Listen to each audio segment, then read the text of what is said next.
ফাতেমা এবং আলীর সন্তান। তো অবাক করে একটা রেওয়ায়াত, আমি জাস্ট গতকালকে এটা পড়লাম, এটা আমি আগে জানতাম না।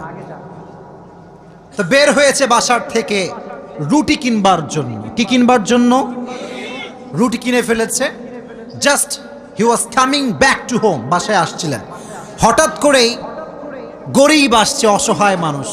আলী, কিচ্ছু নাই পেটে খাওয়ার মতো, তুমি কিছু দিতে পারবা? আলীর মনোমাইন্ড এতটা বড় ছিল, যা কিনতে গিয়েছিল ফ্যামিলির জন্য ওইটাও আল্লাহ রাস্তায় দান করে দিয়েছে। জোরে সোরে পড়ুন সুবহানাল্লাহ। সন্তানের জন্য খাবার আপনি কিনেছেন, কিন্তু দান করে দিয়েছেন, কিন্তু ভেতরে একটা কষ্ট আছে না নাই? দেখো এই যুবকেরা, প্লিজ প্লিজ লাফালাফি করো না, এদিকে আমার দিকে একদম স্থির হয়ে থাকো, চুপচাপ স্থির থাকো।